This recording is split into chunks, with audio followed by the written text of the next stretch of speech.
Yes, people, what is going on? Welcome back to McLaren Fan TV. That's right, Tuesday night, 7 p.m.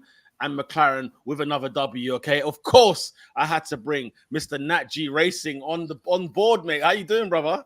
I'm good, bro. I'm good. Last Sunday was so blessed, man. It was so blessed. Oh, my Lord. Yeah, that was beautiful.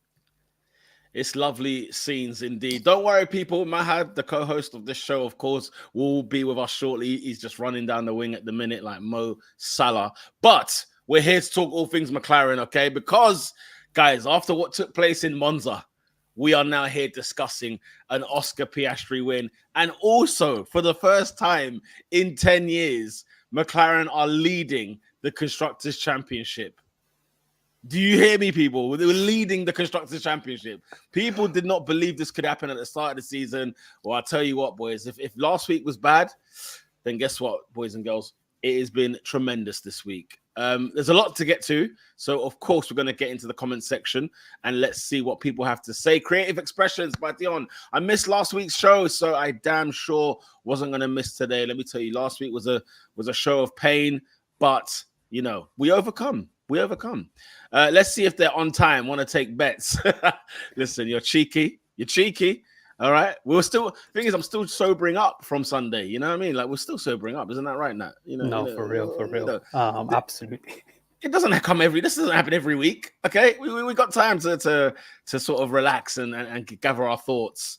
Do you know what I mean? Because you can get so caught up in the fumes of the win that we have to actually do a podcast, and talk to the people.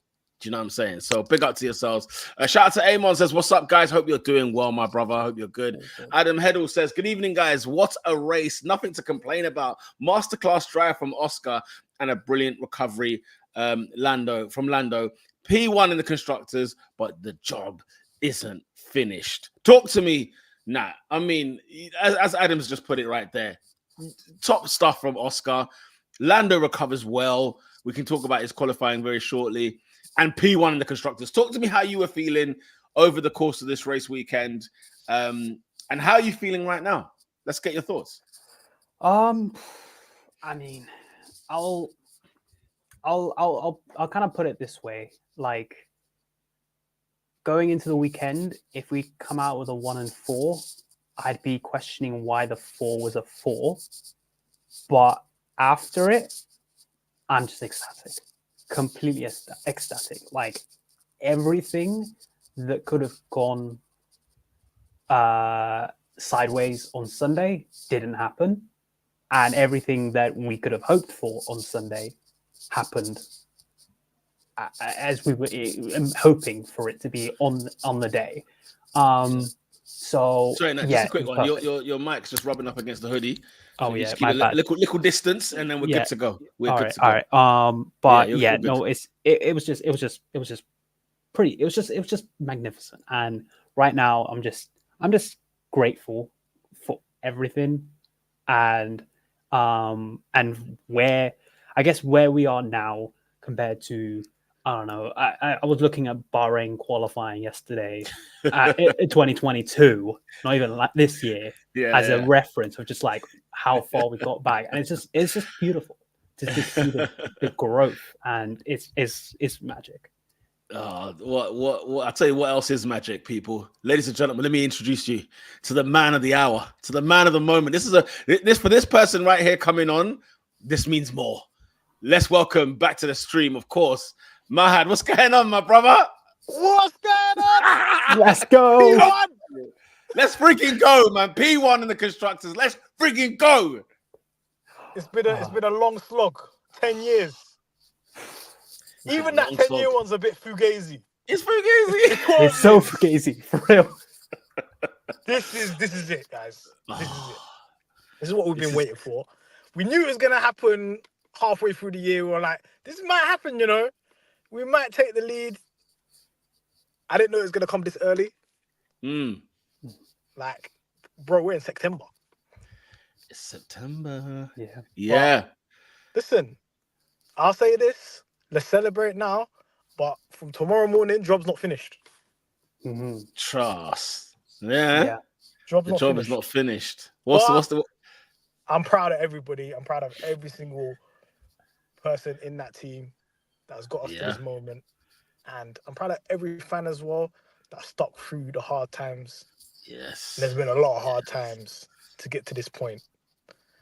I'm trying to think of a sports story like this. This is in Formula One. There ain't been a sports story like this in a while. Let's just say that. Not in Formula One. No, definitely not. And are you? I'm in a random car in a random place. I have to stream anyway. I was gonna say, are you on holiday? Like, what's going on holiday. Yeah. I got pulled out to do something. I will be going offline in a second, and then I'll be back online again. But bro, it's bright. You're brighter than where I am. So I'm like, outside is beautiful, you know, sunset. The sunset. Nice. But yeah, it's lovely. Shout out to Nat G. You've been there as well. Thank you, bro. And he's got the classic hat. Yeah, man. It's got a button signed cap as well. Beautiful. Oh, signed. Yeah. I'll tell you what, people. It's been a great start to the show so far. If you are loving McLaren content like this, do me a favor and smash a like on this video, okay? Subscribe to the channel, okay? We're on that road to 1K, so let's make it happen. But Mahad, I was saying to Nat earlier, I mean, look, first of all, Papaya rules. When I put it in this title here, I mean it as in we rule the world. We are number one, okay? Because we are P1 in the constructors, no matter what anyone has to say. Oscar Piastri wins another Grand Prix. Phenomenal driving, phenomenal overtake, phenomenal defending, yeah? And then, of course, Mr. Lando Norris, you know what I mean? Like had a shocker on Saturday through his own fault, who knows, or through everything else. We can discuss that. But a great recovery, fastest lap as well, as well as finishing P4. You know, it's been a great weekend, has it not? I think, yeah, definitely. Apart from the stupidness that happened in qualifying, that kind of capped how much points we were going to get this weekend, I still feel like the resilience shown and the recovery, even with Oscar like not taking the lead in the first stint or the first corner and just slogging away in that race and just thinking, okay, I'm going to get this guy. And then when you got it, even more resilience, more mental strength to keep that win. And Lando just plugging away. Teamwork as well on display. Holding up Perez in the pits and just immense pace to get back into the fray. And then obviously sometimes a bit of luck. We're out of luck. We don't have much luck. We don't get it. You know what I mean? We don't get it this season. I think the only luck we probably had was the Miami safety car. So that was another piece of luck with these guys. And listen, I'm not one to celebrate crashes, but I was happy about that one. I was like, yes. Took that shine off, boy. Yes. I was took so that happy. pressure off. And I'm thinking, Leclerc get involved in this, man. I want you guys to just tussle each other, you know what I mean? Yeah. Waste some time here. But I think this is a positive result. Listen, these two drivers, since Lando had that crash in Austria, have been in the top 5 non-stop. We spoke about Oscar before Austria, even around Barcelona times, that, look, Lando's doing the heavy lifting here with the constructors. We need him to start scoring heavy points now. And I remember there was a period of time where he was getting P8, P4. We're like, we need more P4s from you, Oscar. And he's turned it around like a blinder. Since that podium in Austria, he's been in top 5 no matter what. And the same with Lando as well. Lando, you already know the unreal consistency. The fact that both of them are there is testament to why we're leading constructors right now. Absolutely. Correct me if I'm wrong here, guys. Was Belgium after or before Austria? After. Okay, so funny enough, after Austria, he got that punch. Remember, I said he got punched in the face. Was that Hungary or was it Belgium? Well, Barcelona. Oh, it was Barcelona even. Shame. Yeah, it was even Barcelona. Got wiped out, man. When he got proper punched up. And then it was like, okay, now it's time to recover. And my God, what a recovery to the season he's had, in all fairness to him. Creative Expression says, look, I'm still not fully understanding what took place with Lando and how he got knocked out in Q1. Nat, what was your thoughts when you saw Mr. Lando Norris? And can you shed some light if you can on what took place? Yeah, so it seemed quite a strange one. It's quite, it wasn't quite clear. No, so basically, luckily I have F1 TV, so I can follow the onboards and actually have like the track map and everything. So I'll explain what kind of happened with Ocon first, because that provides context. Because I believe he hit the wall at turn 5, so just before end of sector 1. or after sector 1. It's kind of around that point. And then after that, he was going really slowly. He was just going really slowly, just trying to avoid getting yellow flag. And there was like brief periods where he was causing yellows, but it wasn't really affecting anyone. And then obviously Lando was coming around to do his lap. Oscar finished his lap first, so obviously he went up to this to enough to get through. Then Lando first started to see the white flag, which is like the slow car flag, at around 15, 16. So just before like the back straight, like just before the run up to the main straight. And then he made a mistake at 16. He was around 1.1 seconds up on his original time at that point, which would have been mild enough to go through. Makes a mistake at 16, loses about 2.5 tenths from it, but it's still a good enough. And then after 16, around 17, 18, when it's starting to like kink, that's when he met Ocon. And he was initially shown a white flag, and then he was shown a yellow flag. And it was on his dash. It was clearly shown on the what's it called? On the panel that you see when you're driving. Yeah. And then he lifted, and then he was literally just trying. And then I think a few seconds later, he tried to accelerate again past the yellow flag. And then he literally just asked Will, "Can I just continue?" And he just said, and Will just said, "No, just don't bother," and just gave up on the lap, and they boxed. So it was just entirely being at the wrong place at the wrong time. From what I can gather, and it didn't affect anyone else, their laps. Yeah. So it was just a case of really bad luck from Lando's point of view, because he was comfortably going to go through, and he just didn't because of that. So, yeah, it's just one of those. It happens, and I actually remember watching Singapore quali and something very similar with Oscar happening when Stroll crashed in Q1. And again, it's just one of those. Like, you can say Lando should have had a banker lap, it should have been good enough, but it happens. And we weren't quite on it in the beginning of Q1, and we were just trying to use the same tire, and we didn't pull it off. So yeah. So would you say there was some mistakes there? Because like Julia's saying here, look, it was a yellow flag that has seen a glitch from the FIA, because on the steering wheel he had the yellow flag, didn't he? It was waved. It was actually waved by Stewart, by the marshals. And when they are making that call, it's a split-second decision by the marshal who is waving that flag. So it really is. They're doing their best to just keep the track safe. That's ultimately what it is. So I'm not going. McLaren are pretty angry about it all, and Stella's said afterwards what he feels that it shouldn't have been put out. But I get it. I don't kill their decision for waving the flag at that precise moment. Yeah. Sure. So yeah, I just say it's just one of those tough luck situations, and yeah, just deal with it the best we can. No, I hear it. Obviously we see Mahad's back in business. Richard says here, look, Maybach in the Maybach, huh? You know what I mean, he's showing the love, obviously make sure you're safe. Ain't a Maybach. Don't do that to me. Don't do that to me. Oh man, I'm the first man to do a live stream driving.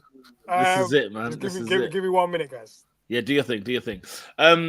TSJ Awesome says, let's win this championship, man. We can go ahead and do such. Big up to everybody that's watching right now. It's good to see you all here. Of course, lots of you buzzing. Sorry, Dion. Yes, good morning, afternoon, evening, all the way from the US of A. Shout out to Z, says hello. Steflo says, good luck to anyone else trying to get that constructors back with the form our boys are on. Nat, where are you with this P1 in the constructors? Are we not home and dry? That's not the right word I want to use, but are you finding it difficult to see who will overtake us if there was somebody to overtake us before the end of the season? I mean, I would say the biggest threat to us is Ferrari now, not Red Bull. Say again. I would say Ferrari, just because. Ferrari. Yeah, if there's anybody who can stop us, just because with Red Bull, I don't think they understand their car at all at this moment. Yeah, so great. And even Max is struggling now. So it's like, and we saw what Leclerc can do. Yeah. And so it's like, and without Sainz doing what he did with Perez, they probably score really good points. Yeah. So I guess if we're looking at a threat and we're looking at someone who could stop us, it would be Ferrari, but they're a little bit further back than Red Bull. So it's like, I wouldn't say we're home and dry. But I would say we're clear favorites, and we've got the drivers to do it. We've got the reliability to do it, and we have the car performance ultimately. So as long as we just keep chugging along, we probably could have it wrapped up by Qatar. Being honest. Interesting. So yeah, because the funny thing that seems to be happening this season is, 1 minute it's Ferrari who look like the front runners that were chasing, say, Red Bull. Then it was Mercedes. Then it's McLaren. And I feel like there's too much, we pass the parcel kind of thing where everybody has a bite of the cherry, whereby it ends up being nobody who kind of wins because everyone's getting a piece. And Red Bull, Ferrari at this moment in time, obviously, I've got the bit between the teeth. But lest we forget, just before summer break wise, Mercedes had 3 race wins in a row. So it was all a bit. It's all a bit. Yeah. I can honestly see Mercedes getting back into this and sort of not back into this in the sense of being the sort of P1 sort of challengers, but just doing better than Ferrari weekend to weekend. Yeah. So it's and we want that because that means it leaves us room to crack on and go ahead and secure the bag. Bag. Yeah, interesting stuff. Jean Cartier says the MCL 60 was a pain in the bum start of the season. I'll tell you what, it's not anymore. Papaya King says we were actually so deep in the trenches, it's nuts to believe just a year or so later we are P1. Papaya King, you know exactly where we were. It was hard times, man. It was hard times. Dion says this season reminds me so much of the year Braun had when they won the championship. Interesting. Why is that actually? I want to get your thoughts on that, Dion. Let us know in the chat. Are we Red Bull in that situation, Dion? Ho! We are. Oh, yeah. I think that means we're 4 on the bounce. It's coming. Because that means we're about to cook, if that's the case. That would be hilarious. Would be like United spending a decade being rubbish and then winning the league. This is to your comment, Mahad, about have we seen this kind of story? Not in Formula One, but it is crazy. One thing I wanted to just go back on was Ferrari being a threat. I think if you asked me at the beginning of the season what races Ferrari would be good at, I would say Monza, Baku, and Singapore. You would, yeah, you would. I just feel like it suits their car. What I'm worried about is if they're good in Kota, then we've got a challenge there. If they revert back to forming Kota, yeah, then I ain't worried. Why Kota? Why is Kota your? Because haven't they done well there before? They haven't looked particularly strong on those traditional type of tracks. Interesting. And they've kind of looked lost. You look at your Silverstones. You look at Austria and so on. They didn't look like the strongest car out there. It would be good if Mercedes got back to form, because then that means they're taking points off them, and then we're done. Yeah, we're good. Yeah, exactly. One thing I'm guaranteed is that we're going to be good everywhere, at least. We're going to be in the podium positions minimum everywhere. At every track. I genuinely believe Mercedes will be back. If Mercedes are back, they could do the job for us. Because there's no. Do you remember a couple of months ago when people were saying Mercedes might threaten us? Exactly. Look how far behind they are in the points. Exactly. I want them to be good again. Be good. It's fine.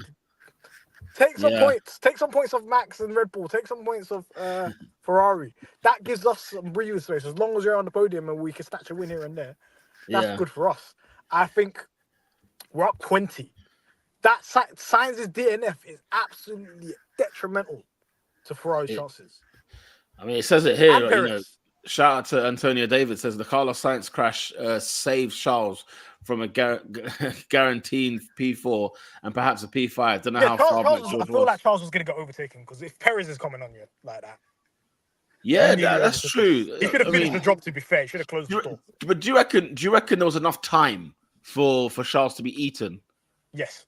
You think so? Yeah, there would have been one more chance. One more Yeah. chance. His tires were dead. His tires His gone. tires were cooked, mate. Just following His tires were cooked. And big up McLaren, by the way, because it was that case of, look, Oscar, get ahead. I mean, Oscar defended for 30 laps. Lest we forget. Get ahead, and we know those tires, as much as they're strong for Charles, fall back. And boy, did they. This is what we wanted in Monza. This is what I was hoping for in Monza. I was relying on these tires getting cooked. You know what it is? I feel like the team's brain like fizzles when the cars are too close to each other. When they weren't that close to each other today, they only had to focus on one car and they knew what to do with it. Yeah. But when they're right next to each other, they're like, "Oh, fairness! Oh, we gotta do." It just gets a bit tricky, and they're still working that out. But Oscar managed a beautiful race. And, phenomenal! And we needed that as a team because we couldn't allow Charles to win. There is no way we could have allowed Charles to win because then he's right in it. He's right in the driver's title. Yeah. And Ferrari's right in the constructors. We couldn't do. That's why Monza pissed me off more that Charles won. Yeah. In terms of course. He's the closest in the drivers' championship, and he drives for the team that's closest to us for Ferrari. If it was Russell that won that race, I wouldn't care. Okay, that's fine. Look where Russell is in the championship. Look where Mercedes are. But it stung more because it was a Ferrari driver, and we're competing with them as well. The job is not finished. I think who's seen Lando Norris's new Instagram post just now? He just said job's not finished. Job is not finished. Shout out to Kobe Bryant. The job is not finished. We're up 2-0. Technically, we're up 2-0. We're up 20 points. We're up 2-0. Job's not finished. I should be happy.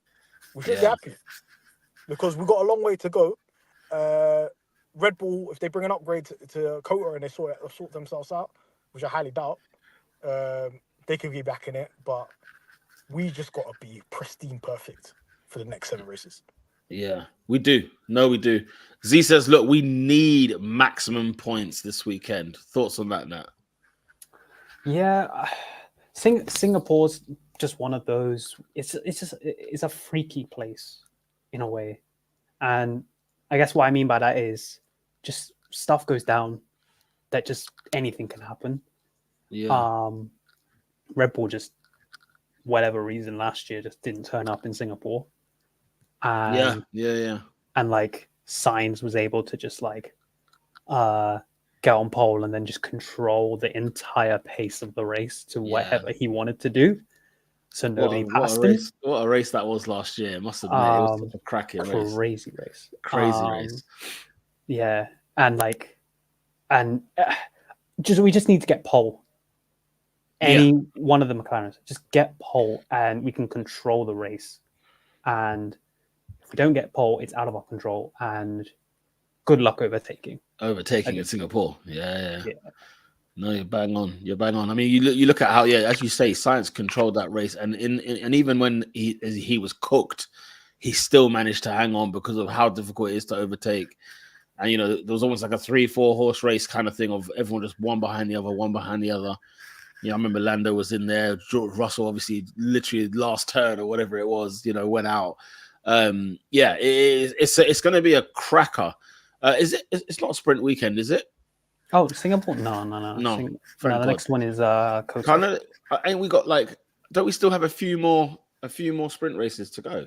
I feel like we're near the end of the season. I feel like we still got 2 more to go. I think we've got 3. I think 3. Qatar's one of them. Qatar, Brazil, and Kota. So we've got 3. Right, let me get through these comments. A lot of you guys have been commenting in the comment section. You guys are absolute legends. Shout out to Zarp, who says, hi, guys. Zarp Bay. Adam says, Lando, for the first time this season, gained positions at the start as well. Yes. See, that stat blew me away because I saw that, he hadn't, gained a position. And I was like, that can't be right. Why does that not seem right? It just felt like a phenomenon like that was the case. So yeah, shout out to you, Adam. Thank you for that one. Omar Hussein, who says, look, Hossein rather, says, hello, my brothers. Hope you're doing well there, Omar. Hope you're good and well. Good to see you there. Richard says, need maximum Piastri pop today, fellas. Listen, Oscar is the man. Even the celebration after the race, you know what I mean? That's P1, you know, that's the race win. And he said, what? What did he say? He was just like, yes. It wasn't even like he was like, you know, like when Charles was in Monza, when it was all, you know, every language under the sun he could find, he was sort of speaking and celebrating and so on and so forth. But yeah, it was just such a mature. He's too grown for his age. He's too grown for this sport. I feel with Oscar. Oscar's got still a lot to you know, a long career ahead of him, and yet the way he kind of just takes on the way he just takes on the mantle, if you will, of being a McLaren driver, fighting at that front end. Because I think it's easy to sort of I don't know. It's easy to sort of just expect him to be at the front end of the field in the because the car's great, but this guy's in his second year in Formula One, you know, and you just think he's doing a phenomenal job. What do you think? Yeah, nah. What's your praise on Oscar? He's wise beyond his age and his experience. In like, you look at all the drivers around him that he's meant to be like going up against. They've all done 100 GP plus. Yeah. And he's the one that's like able to still win races and beat them. And out, you know, in the case of making the overtake on Charles, completely fooling him and passing him. And then... Yeah, what was that? In your opinion, what was that? Was that like, did Charles not expect him? He didn't expect... I think I remember reading after the race... because I was a bit dumbfounded actually about why they even lost the lead in the first place. Because when Charles and when Oscar first pitted, they were about 6 seconds apart, and then Charles has a really slow outlap. I think whatever reason, that's just the way the tires. They tried to credit him nursing. I saw that he was very slow. They tried to credit it to him being like, oh, he's so good on his tires. I wasn't too sure. I think it's the warm up. The Ferrari warms up very slowly with that hard tire, and it was just down to that. We were very cautious with the tire, and then after like 2 to 3 laps, Oscar was on Charles's tail, and then he just passed him. I actually heard the radio before Oscar passed Charles. He was literally Tom Stollard was saying, "Do not stay behind Charles directly like that. You will burn up your tires again." He just reminded him of what happened in the first stint, and Oscar just completely ignored him and just overtook anyway. And that showed some intelligence there from Oscar. Again, he's just talking about the fact that he's wise beyond his years.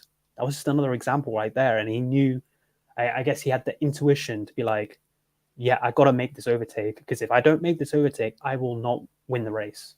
And it was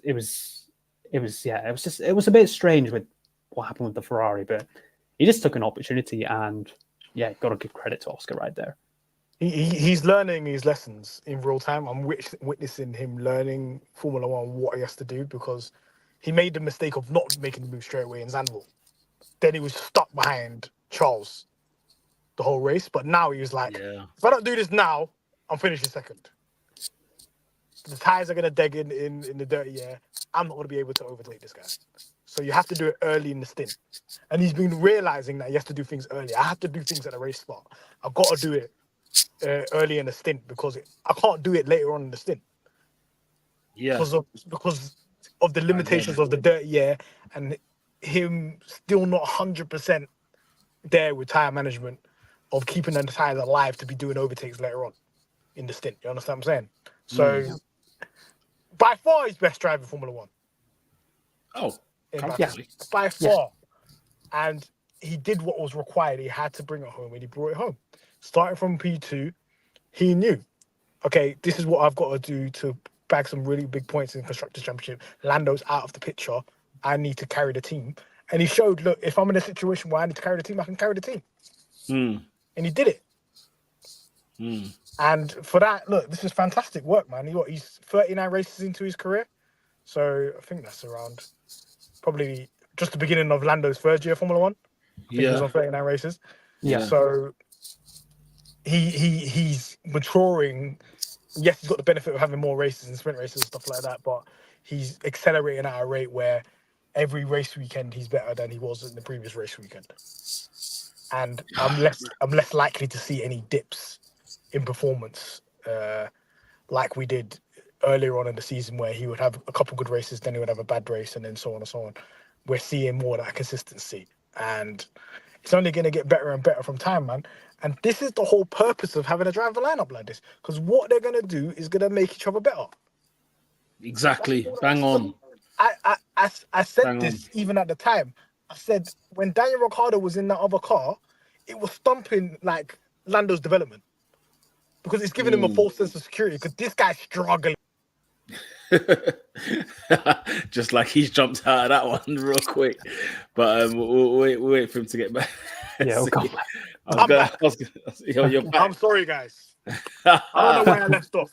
You're just back like McLaren. No, you just literally were saying like when Daniel Ricciardo was in the other car, it was stunning Lando's growth. Because it was a false sense of security. Like, do you really know how good you are when you're really just going against someone that's just struggling? If you're 20-2 somebody in qualifying, that's somebody that's literally just not there.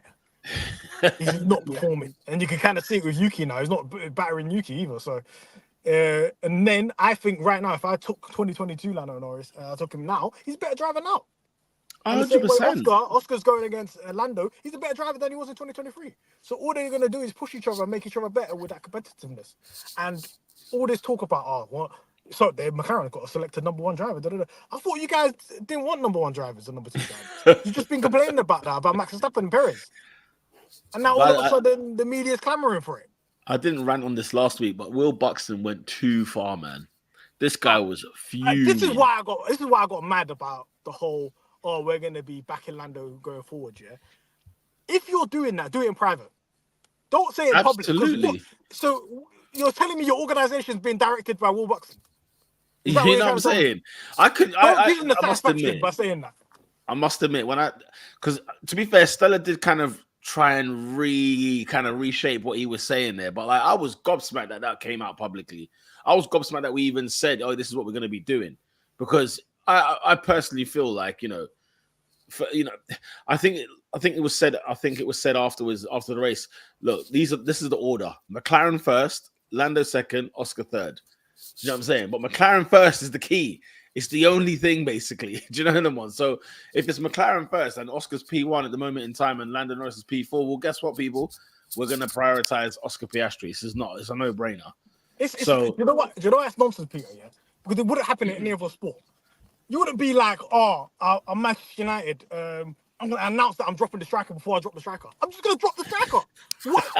So if I'm going to do team orders, just do it. You don't need to tell the world I'm going to do team orders. Just do it. I feel like this notion that you've got to be open and honest or whatever. I remember when McLaren used to be a secret organization. This was like, it was like MI5. You're not going to get any information out of this, man. Ever. Yeah? It was locked and I feel like now we've become too open in the sense of, who's the audience for this? I don't understand. Yeah. Like, how is Oscar supposed to react to that you've gone public with this? It's all good behind closed doors, but you don't need to do that. And with Lando, you're going to make Lando have the image of, he needs team orders to win races. No. It doesn't serve anybody. You just apply it at the time and then say, okay, guys, we needed to do that for the World Championship. Don't even further elaborate. That's it. Done. That's how I think it should have done. It's already too late now. I think it's been a big mess, but I feel like everything's been swayed by the media, man. The media's got McLaren on strings, man. Annoyingly. Ella says, look, you know we're back, innit? This is how you know we're back. Ella says, big up yourself, Ella. We got mini DRS cheating allegations. This means we are back, people. Okay, somebody else also put the only way that that's going to stop this championship. It was by Dion. Says, look, Ferrari and the FIA will stop this year's championship run. You know what I'm saying? We're here. People, we're here. Now, what are you saying? It's been a while since we've had an allegation. Yeah, nah. When we're the subject of the allegation, it's just proof that they can't accept that we've done a good job. I think that's what it is. They just can't accept it, and it's just tough luck. And so they just start throwing stuff around. Yeah. I mean, there's a lot, man. There's a lot. Amon says that radio about Stella on the shoulder was just so weird. Yeah, what was that about actually? When he was being reminded about just imagine if Stella was there corner by corner. I'm thinking, okay. That's the tired management advice.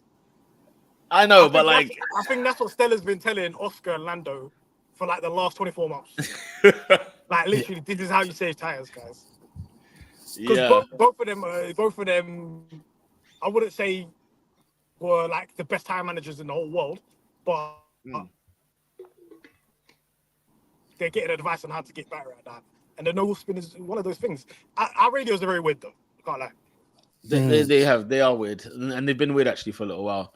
In fairness, wait there. Correction: Oscar has the same amount of total races as Charles has podiums.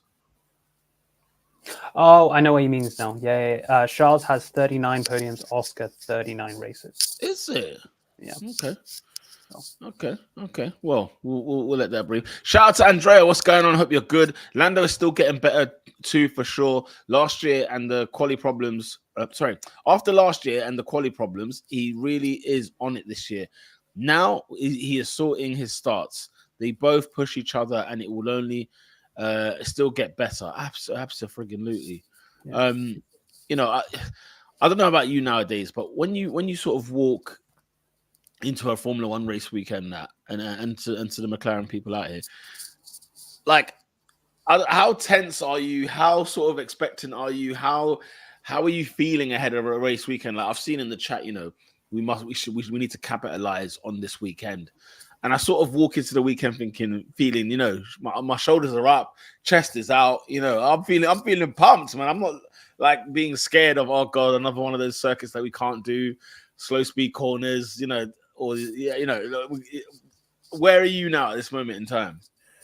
I would say we're just going in. I'm just going into every weekend with a sense of confidence that I know either one of these drivers can get a pole. Yeah, I know Lando's been the only one to do it out of the two so far, but they can deliver on the race. Yeah, and turned up to Monza. We turned up to Monza practice. We weren't even competitive, and we secure a front row lockout. I'm like, the car's just what it is, just so good that we have drivers that can maximize it, and that's just the confidence that we have. Yeah. I think we should have, and it's like it's very strange feeling that, but I guess that's just how it is, and so we just kind of have that feeling of we can win every and single race between now and the end of the year. That's how I feel now, and so that's a feeling that you just don't have before. Now you can say it, and you don't look crazy, and so I love it. I mean, what do you reckon this weekend, mate? Julia says, I sense this weekend McLaren versus Ferrari. Somebody pinch me, mate. Is it 1999? Like, what is going on? Is it that time? Because if it is, I am all here. It'll get my brother back into Formula One. He was a Formula One guy, like growing up with me, but then kind of fell off it a bit. He was a Schumacher head all the way through, Ferrari guy. And it will be like just like the old days when we were battling. I mean, who's on top if it is Ferrari head to head with McLaren? Who's on top?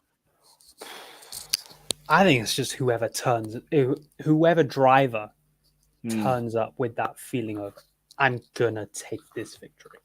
Like, yeah. I think it is pretty neck and neck going into this weekend, because I felt like in qualifying in Baku, it was clear Charles was on it. And we don't know what Lando could have done, but Charles just looked really strong in Baku qualifying. Yeah, and I think as always, it seems, as always, and it looked like he was always just gonna storm clear. And obviously, we know what happened in the second half of the race. But I feel like a same sort of feeling should be in Singapore. I mean, it was McLaren versus Ferrari pretty much last year in Singapore at the end. So I feel like Red Bull are gonna struggle again. I feel like Mercedes, since the summer break, that's just been off. So yeah, I think whoever driver just has that super strong weekend, that's when it's like that will win them the race. And I think our drivers can do it, but I think Charles is going to be a threat. A big one, and I'm not worried about it because I think we have the drivers, but it's something to keep an eye on. But yeah, it's going to be really interesting. But I think Lando particularly should feel like I was kind of robbed last week. Yeah, get that anger, and if he has that angry feeling, but motivated anger, he can just dominate this weekend if he's capable. He's capable of it. Oh, he's certainly capable, and I think you're right. I think Charles will look strong this weekend. I'll keep an eye on Carlos Sainz as well. He was good here last year. You know, you spoke about it earlier. And Sainz, I think it's one of those ones where all the pieces align. He can be a big threat as well. Steph says papaya rules scare me. If I'm honest, listen, papaya rules is simply this: McLaren, Lando, then Oscar. But McLaren first, so don't worry about it. Praying for a perfect weekend. Listen, I think we're gonna throw everything at it, and don't forget, as Andreas put here, and this isn't Andrea Stella, by the way. This is Andrea says here. Look, Stella said we also got more updates. Everything can still happen. There is never a guarantee those things will work. We never know. But I'll tell you what, whoever's upgrades work better, you said it earlier, Nat, that is going to be the difference. That's what's going to be very important for the race weekend. And you know, I'm feeling froggy, man. I'm excited. Steph said it as well. Also, earlier on today, Steph, you mentioned, where are you? Says the car is great, the drivers are great, and I'm enjoying every second. We'll remember Baku for a while. You should. I've been replaying that overtake weekend, you know, hourly. You know what I mean? I've been playing it over and over and over again because this is what we were hoping for days like this. We were hoping for weekends like this. You guys were hoping for Tuesdays like this, and they are here. You know, and there's still a way to go with these drivers. As Adam says here, neither Lando or Oscar is a perfect driver yet. And if this is them not being a perfect driver yet, that is scary, but not for us. That's the thing. There's so much to improve still. There's still room for improvement, you know? It's a lot to go, man. It's a lot to go. They've both improved over the years, and you know, they're looking phenomenal. Question. Julius says here, good question. Do we think we can be good in the rain? What are your teas? It's weird, you know, because I mean, last year we were good in the rain, but like it's been a while since we've had a wet. I mean, there was Spa quali, but we ran a really low downforce wing, so it didn't even make sense. So we were never going to be competitive. But yeah, it's been a while, isn't it? So it's weird because I guess the last time where everyone probably ran the same downforce spec, I guess, was probably China quali. Sprint quali, and we know what happened then. 1.3 seconds, you know, that's wild.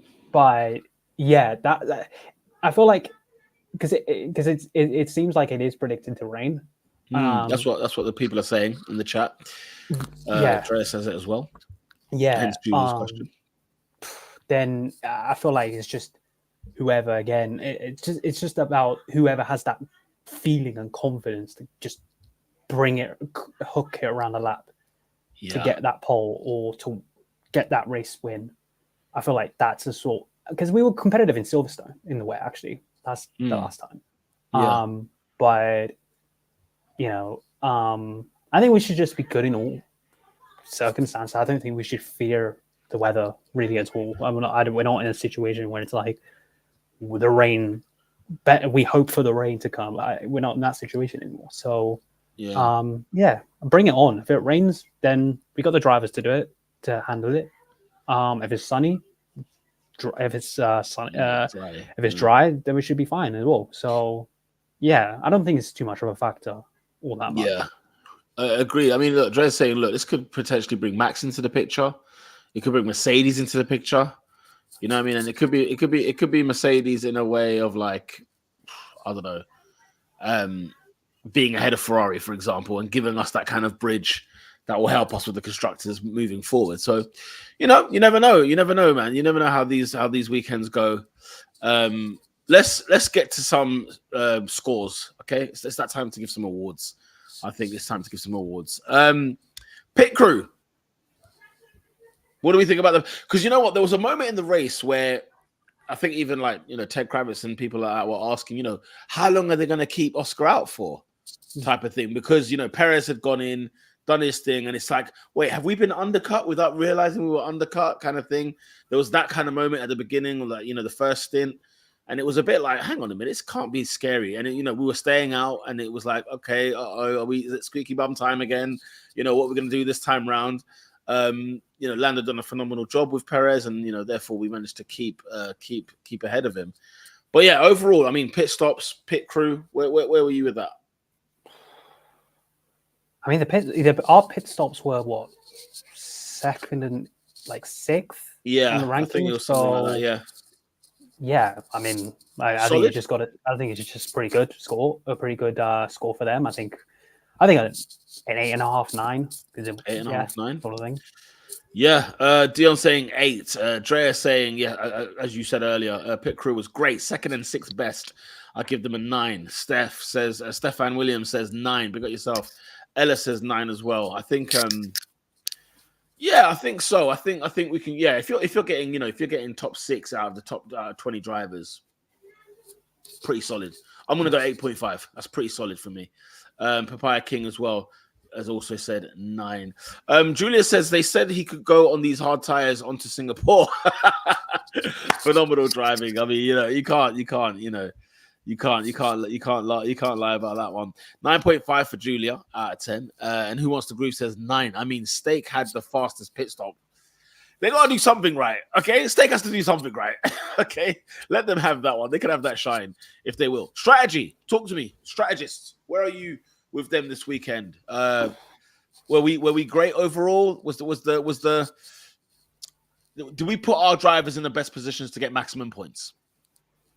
I think so. So. I think this was probably our best strategic race all season. The fact that we chose, for example, with Lando, we chose the hard tire. We were able to go really long. Yeah. Like, for example, like we were stuck behind Alex and we went about 8-9 laps longer than Alex. Yeah. And then we were then able to have really strong pace and be able to catch Max. So it was, and then I was from Lando's side, and then Oscar's side.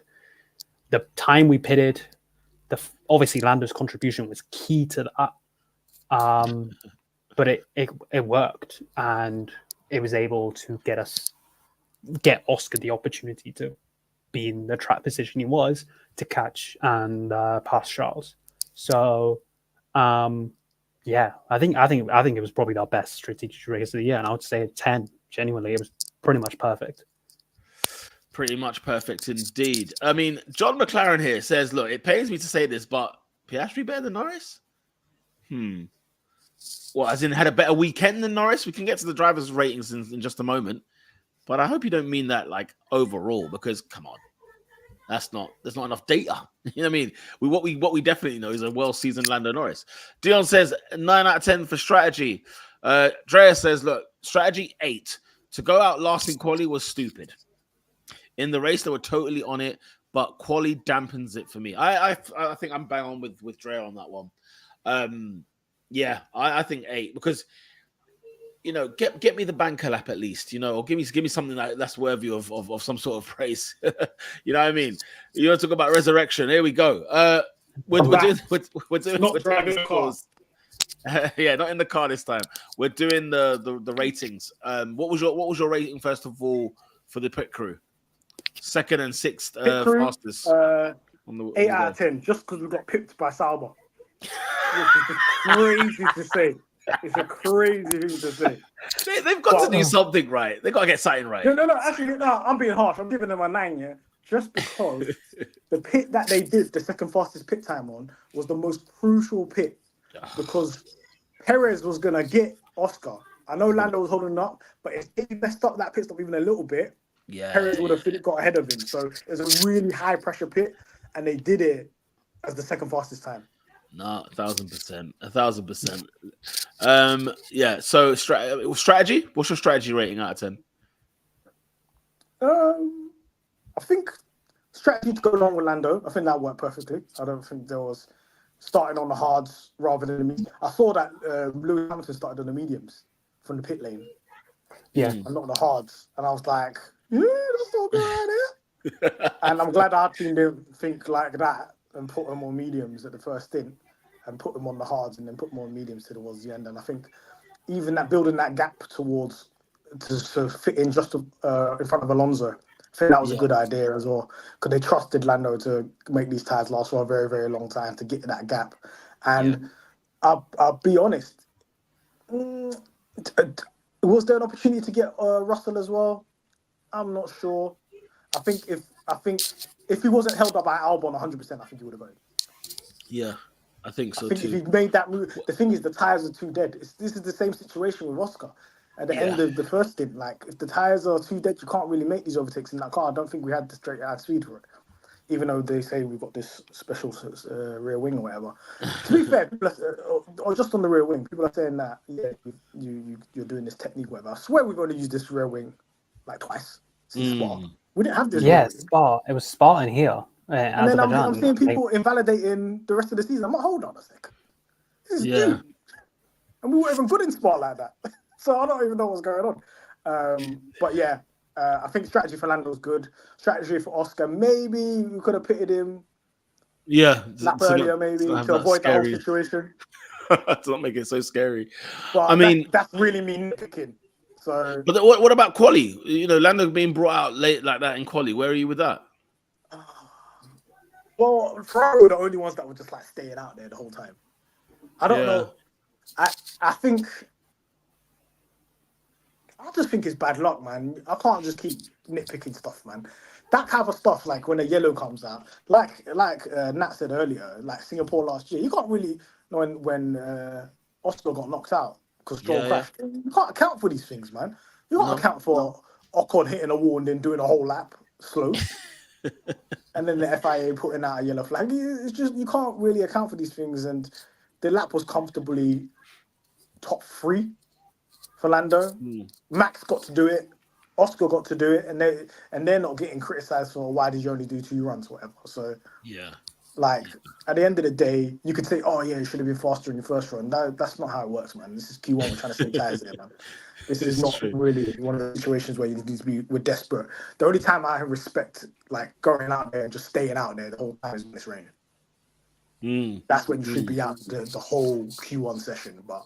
Apart from that, I'm not saying anything, man. Strategy gets flogged on this whole year. Strategy's getting flogged.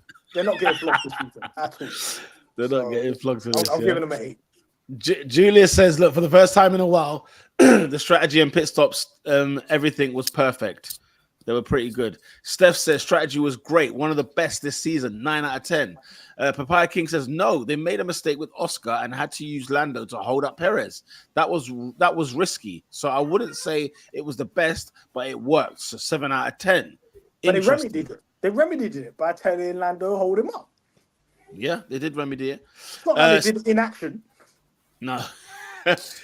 Stefan Williams says our best strategic race of the season, 8.5 for me. Lots of opinions here. Amon says the quality strat was rubbish. We don't need track evolution to pass Q1. Oh, Ella says 9 out of 10. Finally, they can make our drivers have a good race this time. There's quite a few here. Quali was dodgy too with track position. We shouldn't have been last on track, so I wouldn't go with that high, to be honest. Daniel Montero. It's because I see that kind of old school Daniel Montero. I see you in a while, mate. says, I'd say that Piastri's better than Norris on street tracks. Look at Monaco as well.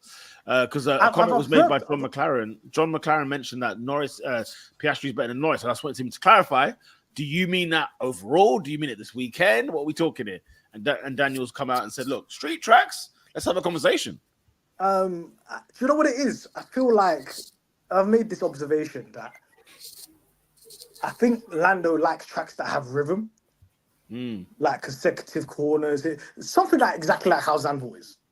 It needs to be go-kart track-like in terms of connecting corners, nice and flowing and so on. Yeah. A lot of these tracks are like stop-start tracks, street tracks. Like Baku. This is why I don't think Max is particularly amazing at Baku, because you can't really show he's 100% talents.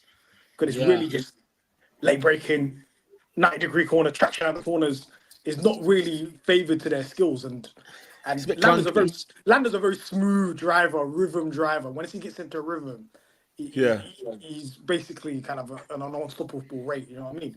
But you can't really build a rhythm in Baku. It's just weird.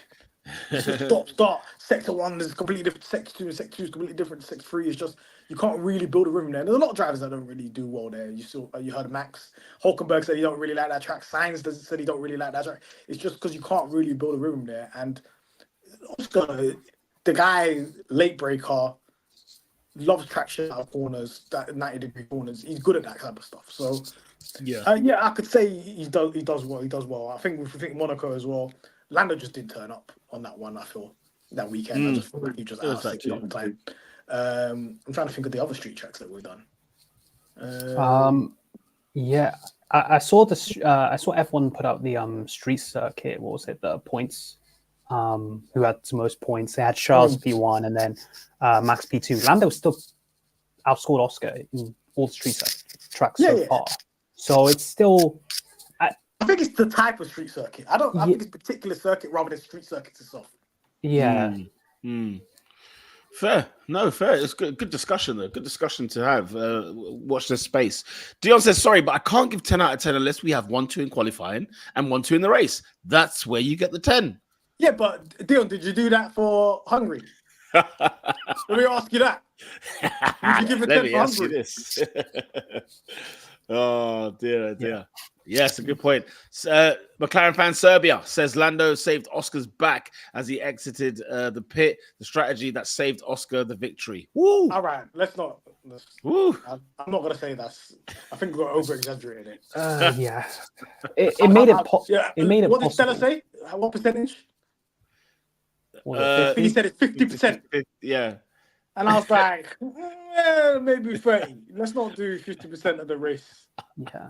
Was because of Lando the race win. Just let's cool our boots a little bit. They're trying to make he did his job. He did the PR job, man. He has to do the PR job. Yeah, but the same. Oscar's done his job bare times. Lando does his job. This is what they do, man. Exactly. I feel they're good teammates. That's what they do, man. Drea says, look, Lando was last on the first run and therefore last on the second run because of time. We shouldn't do that in Q1. Excuse me. But a 10 out of 10 would be perfect strategy that didn't need that spot remedies. So I'm just being harsh. Listen, I don't think it's a 10 out of 10. Absolutely not. It is what it is. All right. Lastly, drivers. Let's start off with Lando Norris. What's Lando Norris getting out of 10?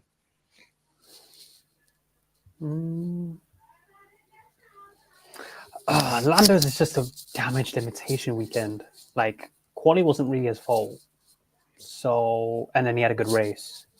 I mean, it ain't like a classic. He didn't win the race or anything like that, so it's not a 10. But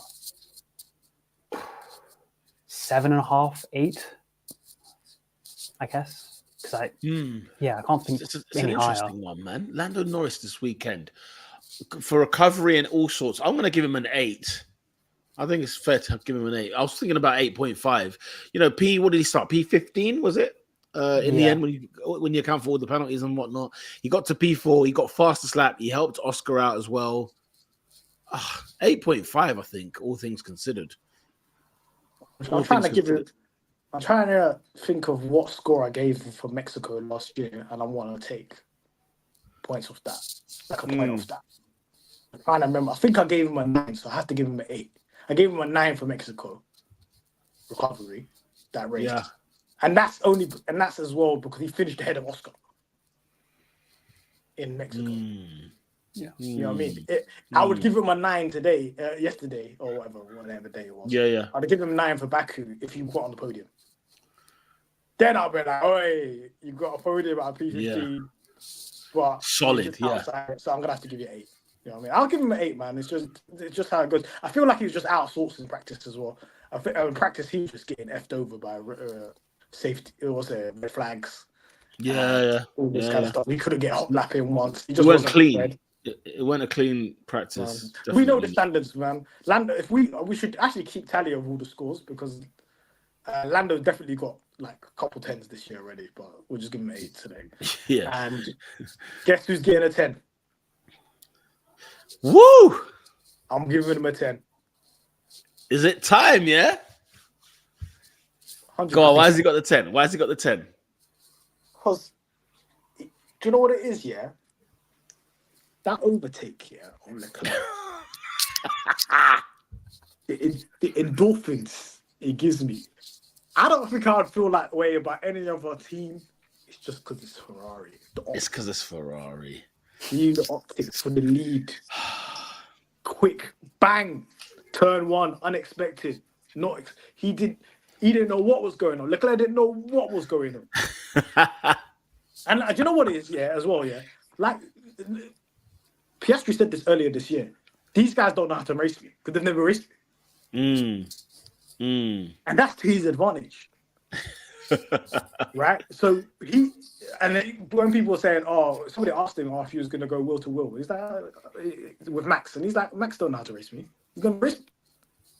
Yeah. So this is what he's doing. He's taking advantage of that. The fact that he hasn't raced with these guys for a couple of years. And he's taken advantage by these type of moves. He's not expecting it. Like, when they race somebody like Russell, they know what they expect from Russell. Yeah. Yeah, they do. To some extent, they know what they expect from Lando as well. But they don't know what's going on with Oscar. Oscar's an unknown entity. And he's showing the world, look, this is what I'm on. Right? Yeah. And so that, automatically, you're getting 8. Just for the overtake. Facts. Then, the defense is en route. He was playing with man. He was toying with it. He knew when to cover, not to cover. He had it all sorted out. Yeah. And you know what's so funny? Yeah, I think, the time where he slided. The last corner, Yeah. That was the opportunity for Leclerc to get him.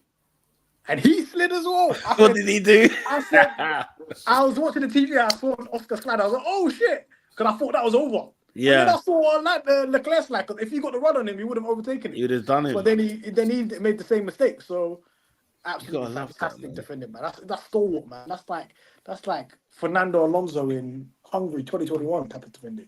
Yeah. Oh, it was phenomenal. And then all of a sudden, and then he kept him there. He kept on talking. Do you know what it is? He's intelligent as well, because he kept him close as well, so he could cook his tires. He wasn't letting him get out of DRS. He wasn't pushing crazy hard to get him out of DRS and then not giving him the dirty air. He said, take that dirty air even more and then kill your tires. Yeah. So I think this was just an intelligent drive all around. And he learned the lesson from the first thing, because he cooked his tires in the first thing. That's why Tom Starlout said, don't cook your tires. Because he knew he cooked his tires. That's why the guy had a 6-second gap. He knew it. Nat, talk to me, man. Your drivers, Lando and Oscar, what are we giving them? Drea says, hey, look, 10 for Oscar without doubt. Yeah, I would agree. I would agree with Oscar being a 10. It was just such a mature drive. It was just he handled the pressure so well, and was able to just manage the tires in a way that was just like, all right, I might not be able to pull away, but I can make sure the guy behind me cooks his tires. And I mean, it worked. It was just such a good drive.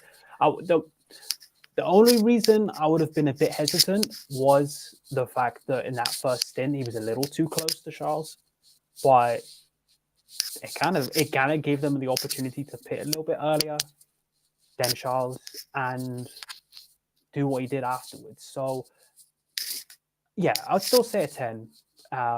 just because he did what he needed to do in qualifying, and then in the race he pulled off that immense move and kept guys behind him. Like he had Perez also there, and then later on in the race, obviously later on in the race, Carlos was already there, but he was gone. But there were still 2 cars they had to live with, and he kept them both behind pretty comfortably. And that was just such a good drive, like such a good drive. Yeah, absolutely. Drea saying 10 without doubt. Who Wants to Groove says 10 because Oscar also helped us get top spot in the constructors. You know what I'm saying? Great team pairing from the pair. 10 out of 10 says Steph for Oscar. Can't think of anything more he could have done. Ella as well, 10 out of 10 for Oscar. I rewatched that overtake many times. Ella, every hour. I've got it there on Twitter every hour. I'll be watching that. Yeah, a lot of people are loving the drivers this weekend. What's not to like? Drea says here something interesting. I don't think Lando could have done anything more. 9 at least. His pace was on the hards on 30 laps, old tires, faster than Max on 12 laps that were fresher. 12 laps fresher tires. Julia says 8 out of 10. This race quali was just a pure unlucky situation and the best 6 positions he could end up, and with the fastest lap as well. Salute to Lando. Yeah, Lando gets an 8.5 for me, and Oscar gets a 10 for me on this one. Who Wants to Groove also says Lando 7.5 just because the crash helped him. Yeah, gained a few places. Gained a few places. Yeah, the 7.5 though. 7.5 isn't it? That's what I said 8. I said 8. Just because I can't just be dashing out 9s and 10s all the time. That special occasions, I've got to hold them down, man. I can't be giving out that for P4. P4? No, exactly. I don't even care what the circumstances are. I can't be handing out that kind of score any higher, like 9 or 10. So I need to hold on to it. But I think, what was I going to say? I forgot what I was going to say. Sorry, guys. No worries. Daniel Montero says, good drivers are loved. Great drivers are feared. Oscar has gone from loved to feared after this race. You're damn... Nah, it's not yet. No? It's not yet. When will it be? Great drivers are hated. Not feared. Great drivers are hated. They're hated. I mean, look. Bro, do you remember how Michael Schumacher was treated and how he was hated? Woo. Different level. Do you remember how Vettel was hated? Do you remember how Hamilton was hated? Look, you get to the hated stage. You ain't at the hated stage yet. Max was hated. Yeah. You ain't got to that stage yet. Everybody loves Oscar. Everybody's got stock in Oscar. Everybody's got stock in Oscar until he dunks in your driver. then it's like, I've got issue here. Then they don't want to know. That Leclerc one, that's round 1. If it keeps happening and they go with the door, they crash out, Leclerc fans are not going to like Oscar. They're not going to like him. Lastly there, Ryan P says Lando 8.5, Oscar 9.5. Lando made that win possible. Strategy still needs to be looked at. Ooh, interessant from Ryan. We've got to chill on strategy. We can't just keep beating them up, man, every day. We've got to chill out, man. They're learning as the same as drivers. Everybody's learning. They're learning. Stella's learning. Everybody's learning. Let them just chill out. I think I'll be more harsh next year because of all the learnings of this year, because they need to be implemented. But we're going into races blind right now. Yeah, in certain scenarios, because every single race is a new type of situation. Dion was saying to your point earlier that the 2 were hated because they were cheated to win the championships. All right. Okay, listen, very quickly, Singapore preview. What's our prediction? Adam's going straight in, mate. Straight in. 1-2 in Singapore. P1 for Lando. P2 for Oscar. Boom. What are your thoughts? What are your teas? Nat, you go first. I would just say a 1-3, just in case one of the Ferraris. Which Ferrari would it be? Please say science. Please say science. Please say science. I don't have trust in science to be able to do it. Last year's winner. That car was so different. It was very understeery, and I don't think this car is understeery. That Ferrari. And interesting. Yeah, I think Charles has just been in better form than Carlos. So that's why I would say that. But obviously, Carlos is the McLaren guy, so we want to root for him. But yeah, I don't think the way that Carlos got got really smoked in qualifying by Charles. It's kind of wild in Baku. Yeah. So I don't know. But yeah, I'll say a 1-3. But obviously, we can still win. So Who's I your don't winner? mind. I'll say Lando because he was second last year, and I feel like he got a little. I feel like he's got that feeling of he was robbed of a chance in Baku. Okay. Yeah, I think you're there. Mahad, what are you saying?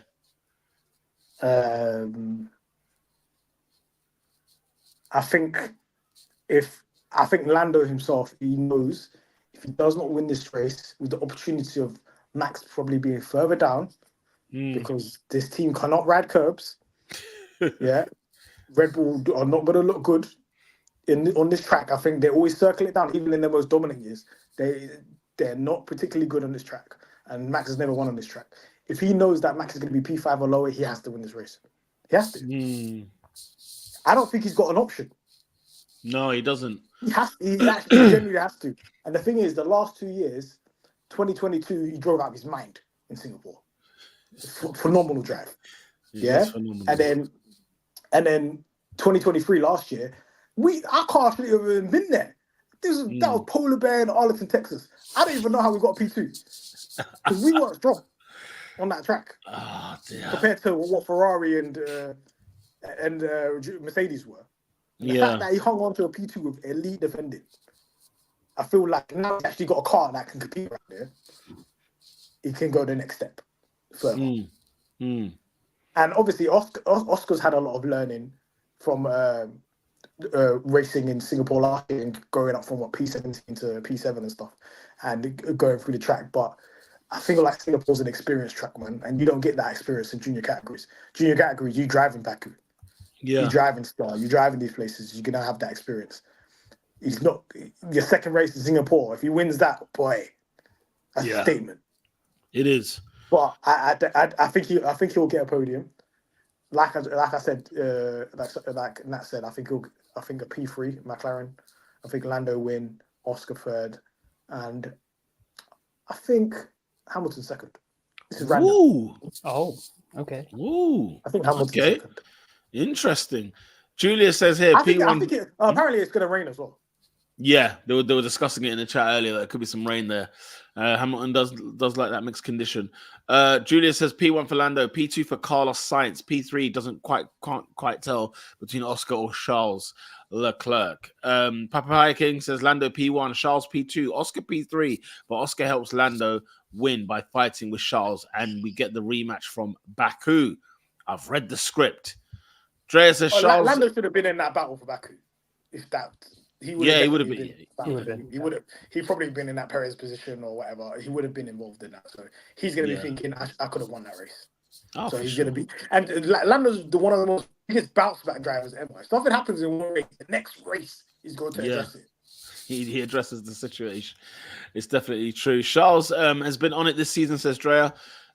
He is excellent, so I wouldn't count him out, but I want it to be Sainz. We all do. Ryan P says Lando has to win this race. Drea says Lando was great in Singapore every time, even in 2019. Let's not forget. Nat, before we leave, Nat, I just want to ask you a question. All right. Do you think this title race is real? The World Driver Champion. It's there.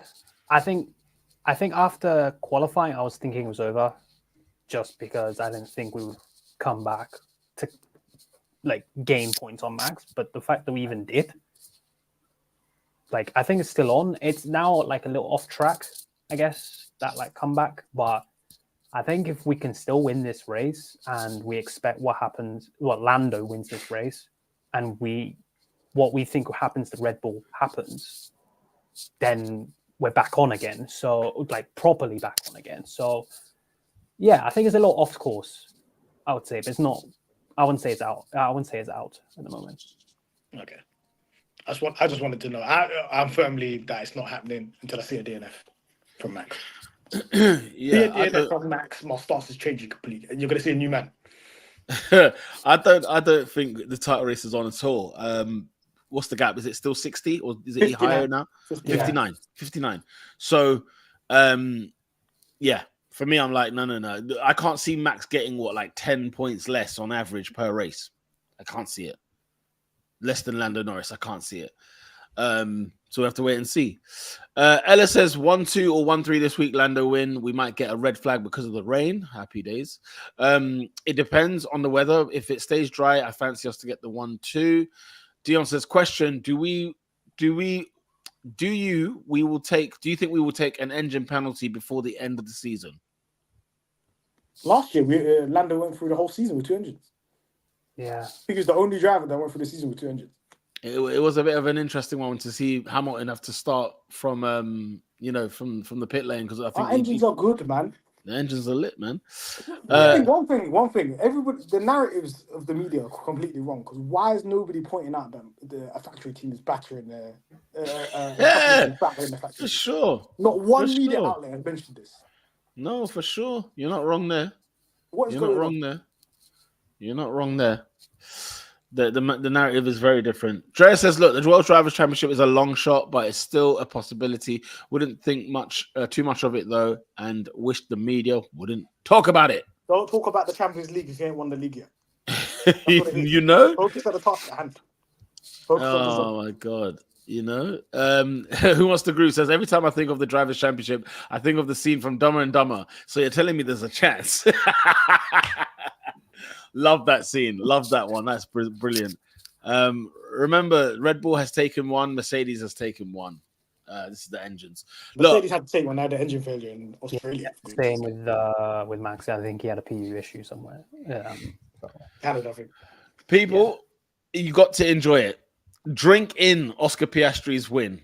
Okay, drink in the recovery drive as well from Lando Norris and the fastest lap. And drink in this weekend. Okay? Singapore, if there's rain, let there be. Who cares? The Papaya boys are here. We're ready to rock and friggin' roll. And we should be excited. Not many races to go left. Mahad, did you want to say something before we shut? Job's not finished. That's all I'm finished. I don't want to see too much. This is today's the last day of celebration. If we win Singapore, we celebrate until Tuesday, and then we go back to work again. We go back to work again. The job's not finished. Nat G Racing, you're the friggin' man. Thank you very much for joining us today. Thank you. You know what I mean? Obviously, it's a celebratory day, so we had to bring you on. You know what time it is. We know what time it is. Where can they find you? Where can they follow you on the socials if you're there, or on content or anything like that? Where can we find you? I'm just on Twitter nowadays, so Nat G Racing, that's where I'm at. That name tag, wherever it is, point Nat out. G Racing, I'm going to at him right now so everybody can follow him. Thank you. Make sure, man. Nat G Racing, Nat G Racing on the Twitter. And you're going to see the app show up very, very quickly. But yeah, people, make sure you guys are keeping it locked here on McLaren Fan TV. Tell a McLaren fan to tell another McLaren fan that we are here. We exist. We are here for every single one of you. And until Singapore, we will see you then. Yeah, we will see you then. Peace. Peace. Lights out, people. Peace.